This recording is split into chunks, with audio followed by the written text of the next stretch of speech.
great debate.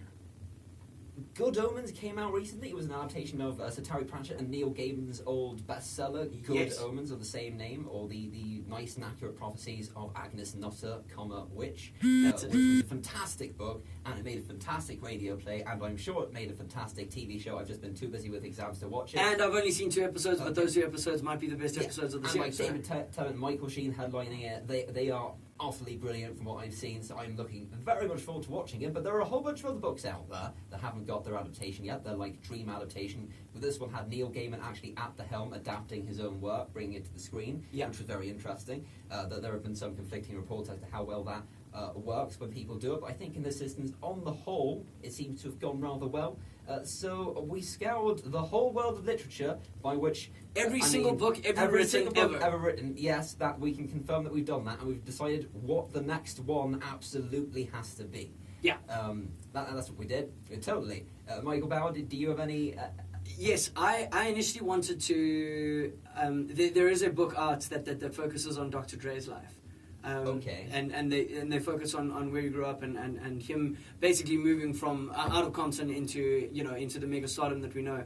But that's already been done in Straight Outta Compton. So I've gone for my second choice, which is Anthony Kiedis' book. Anthony Kiedis is the lead singer from the Red Hot Chili Peppers. And he's got a book out called Scar Tissue.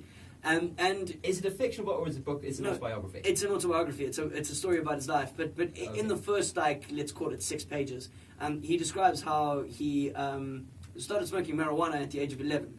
Okay, cool. And the book is quite thick. The book is like a good 180 pages. So if you start with that as the level, it just becomes debauchery after that.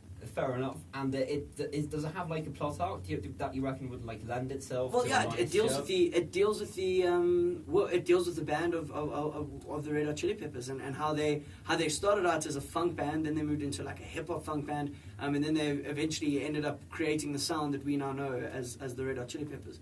And I think it would be really cool, considering that there've been a couple of adaptations from books recently that we've seen that have not been great.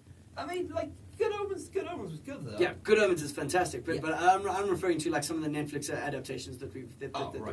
Fair enough. Yeah. I took a look at Good Omens, which is obviously a book that was written in conjunction between Neil Gaiman and Terry Pratchett. Yes. And Neil Gaiman's had a lot of his stuff adapted, and Terry Pratchett, under the radar, had a couple of adaptations on a British network called Sky. They weren't all fantastic, but I still watched all of them. Yes.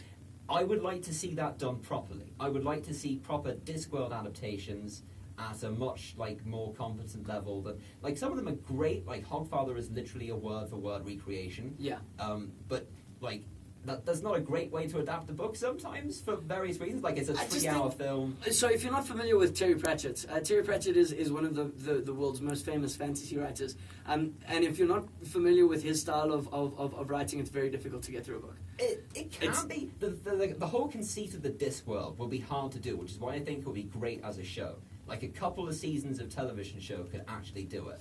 Because whenever you try to do it as a one-off movie, the pitfall that comes up is that you have to try and explain to people that have never heard of the Discworld before how the Discworld works. Yeah. But that being said, though, I'm pretty sure you would have. It's a turtle with 4 elephants on it with a disco. Yeah. We get that. But I'm pretty sure that you would have needed to explain before Game of Thrones became as popular as it did.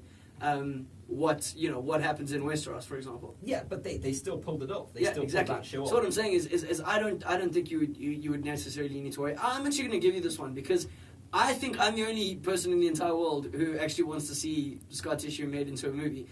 Because the book is so good, it's a standalone feature. So I tell you what, you take this one. You can have this one. Like a couple of seasons of Discworld, that is absolutely what I'm looking for. Done. There are also a couple of characters that like Death that feature in Good Omens who you get a peek at apparently. So you might see how that works. But Death features in Mort as well, and he's been adapted before, but I want to see him adapted again. I'm greedy. I'm greedy is the conclusion to this piece. Done. Okay, cool.